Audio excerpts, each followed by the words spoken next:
The Hearts of Gold podcast is brought to you by the Grow and Share Network, produced by Off the Walter Media. Welcome to Hearts of Gold. Today we have Valerie with us. Hi, Valerie. Hello. Can you tell us about your Girl Scout Gold Award project? For my Gold Award, it focused on the root issue of cat overpopulation, specifically in Waukesha County, Wisconsin, which is where I'm from.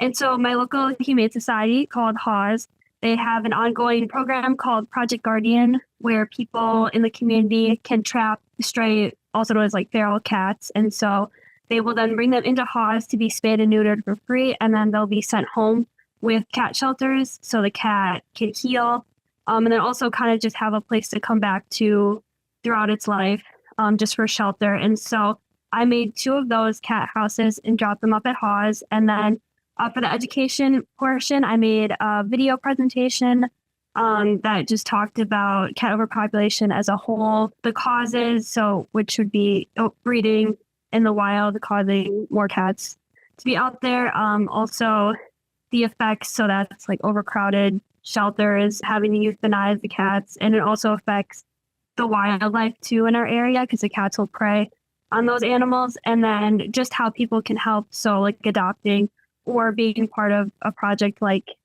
Project Guardian, or just spaying and neutering their animals in general. Can you help us picture what one of those cat shelters looks like, and where do they get placed? Once they're sent home, people can just place them anywhere in the yards.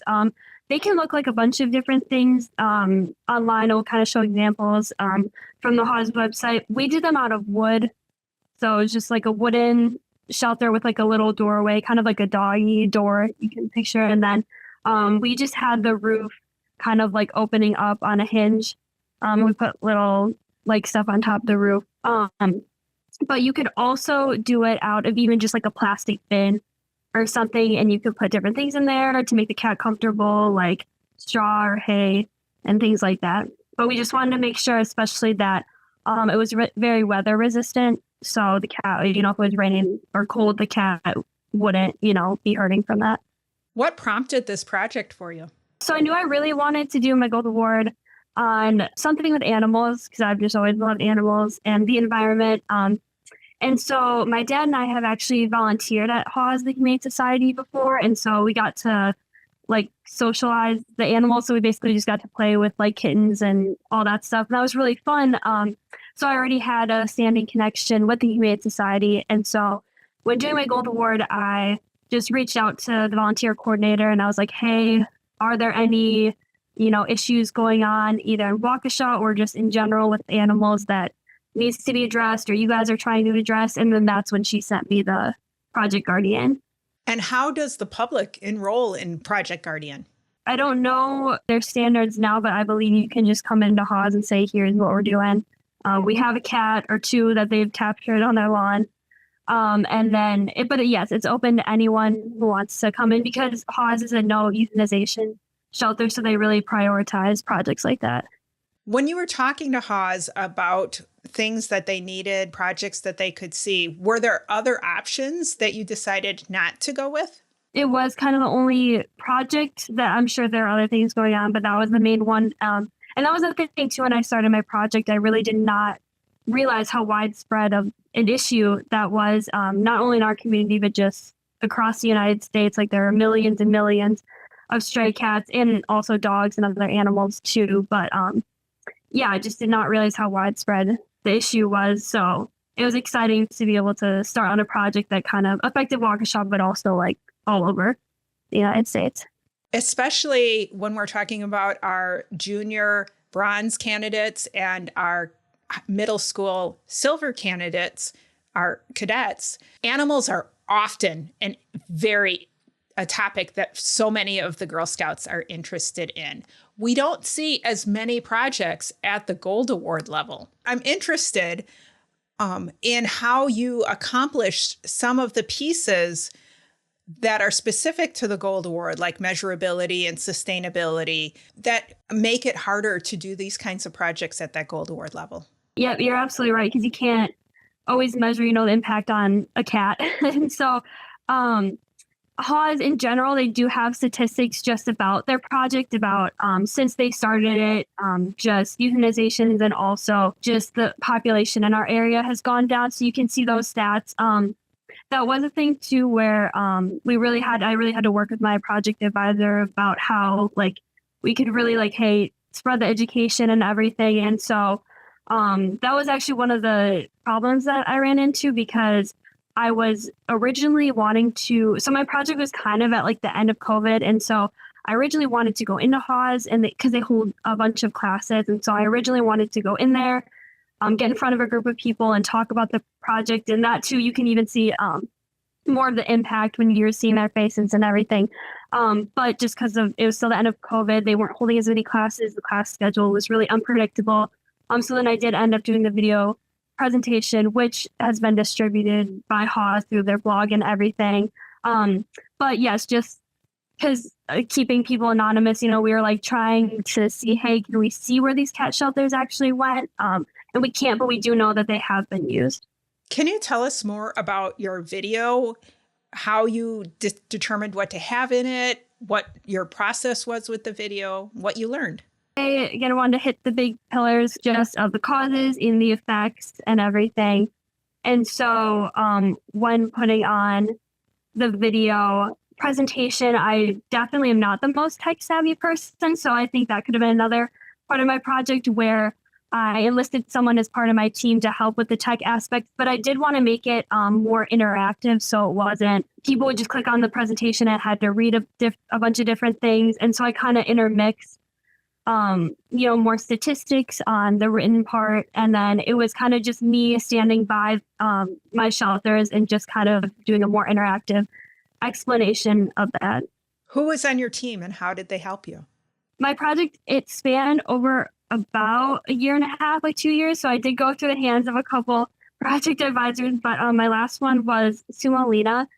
And so she just really kept me on track and really helped near the end with just kind of how do I submit and everything. And it was really nice to have her checking in with me all the time. And she's also just been a great contact to know now, looking towards maybe a career in Girl Scouts and just to talk to. So I had her, and then I also had a woman named Trisha. And so she lives in Montana, and I got connected with her, and her life passion is about like cat overpopulation. And she has a ton of cats that she's rescued. And so that was really cool to like, because, when I started the project, it's like a passion about animals, but it's like to have someone who's like right there and like passionate about the specific issue of cat overpopulation kind of fueled my interest and passion in the project. And it was really good to get her insight. And then just everyone at HAWS who answered all of my questions and were kind of there throughout the process as well. And then my troop leaders offered a lot of support. And then my family. So my brother earned his Eagle Scout. So that was a huge inspiration for me too, to start everything. And then my mom really helped me just kind of like even just wording emails or like just kind of the logistics of it. Definitely helped me with that. And then my dad was a huge part in buying the supplies and getting everything, because I hadn't had a lot of experience really building anything. And so going to Menards and buying the supplies and then actually executing it. What did you learn about leadership during your project and working with all of those people? In high school, I was definitely very reserved. So I think that's one of the main things too, just overall about my project, is just my communication skills. It's a two-way street, because it's like, yes, everyone's there to help you, but it's like you kind of need to put your best foot forward and you need to be the one reaching out and stuff. So definitely that leadership and communication is a two-way street. And also just the importance of just getting on a Zoom call or on the phone instead of waiting to email and everything. But yeah, it was just really nice because everyone was so willing to help. But that, yeah, just being motivated to make the first step and kind of share your ideas with your team. What was your biggest challenge and how did you overcome it? The video presentation and how to navigate that with all the technology.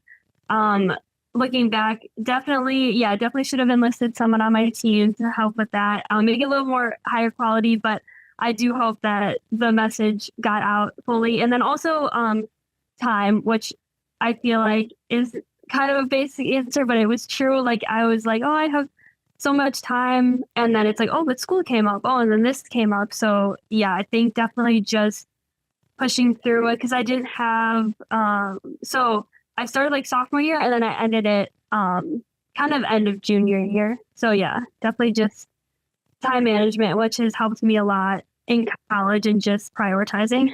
Sophomore year is starting a bit before a lot of Girl Scouts do. How do you think that that impacted your project by starting earlier in your high school career?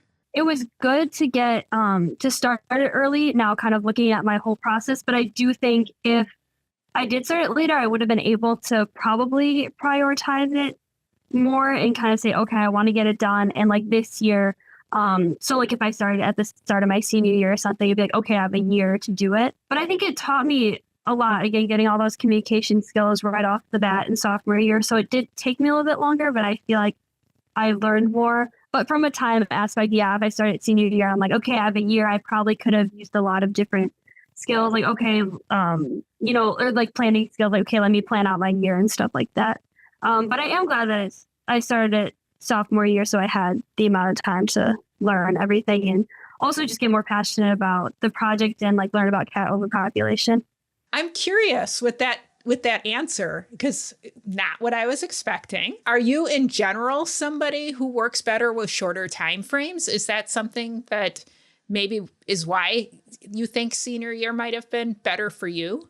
Yeah, I definitely do think that, because yeah, it's like if I have, a whole span of time, I can be like, oh, well, but this is more important right now. This is more important right now. Whereas, yeah, I definitely would have been able to, I do prioritize things better when it's like, okay, I have this and I have to get it done in a set amount of time. So it's very like laid out for me versus just like, oh, I have all the time in the world, which it felt like that sophomore year. Like, oh, I have like, 2 or 3 years. Do you have a favorite memory from your project?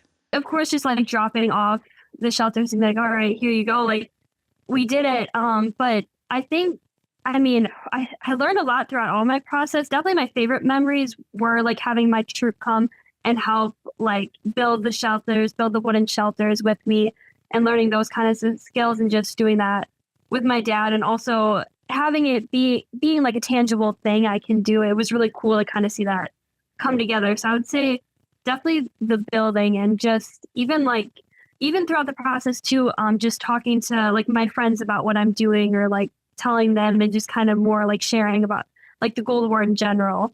That was really cool. What did you learn about the Gold Award process itself that you didn't know and might be helpful for other Gold Award candidates? You will have support throughout the entire thing. I think coming in, it's like, oh my gosh, it's so like daunting, and I'm going to have to do this all on my own. And it's like, it was so nice that like the project advisors, like they were there for you like every step of the way. And so just, yeah, knowing that like you will be supported, like it seems like a huge project, but it's like everyone's there to help you, and they'll constantly be emailing you with good information about the project. So yeah, again, everyone Girl Scouts is great. So I shouldn't be surprised, but it was just very like nice to kind of recognize that once I started, it's like, okay, like a whole bunch of people are going to be here for me, supporting me throughout my project. What are some of your other favorite Girl Scout memories? We did a couple of trips. We went to Hocking Hills, Ohio, which was really fun.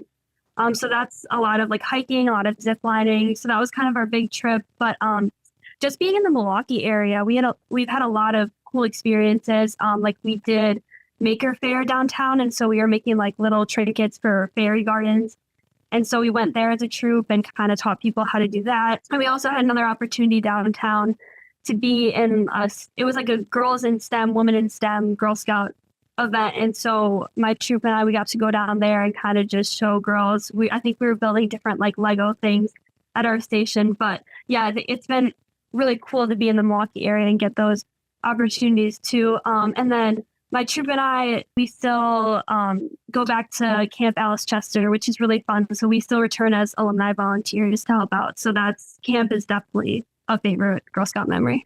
What is in your future? I am at Winona State University currently, and so I'm studying mass communications with an emphasis on public relations. And so I do really want to work because I love writing, which is why I did public relations.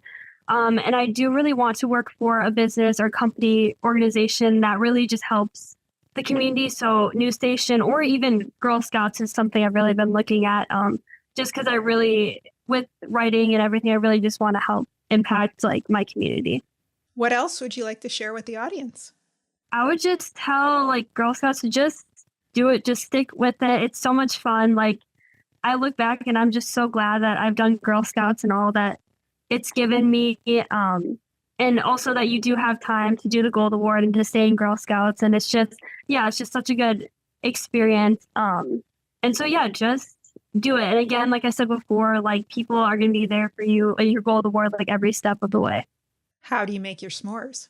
When I'm craving something, I just want to eat it right away. So I would say I'm just the person that just sticks it in the coals. And if it starts on fire, great. And then I can eat it right away. And that's how I do it. Well, thanks for joining us today. Yeah, of course. Thank you for having me. Make sure to click follow or subscribe so you always know when new episodes are released. Power your passion and conquer your challenges. Thank you for listening. If you'd like to be on the show to share your story of how you earned your Gold Award, reach out and send an email to growandshare@outlook.com. Be sure to catch up on our previous shows on any of your favorite podcasting platforms, as well as view the full video versions at youtube.com/Cheryl M. Robinson. Thanks again for listening, and we'll see you next time.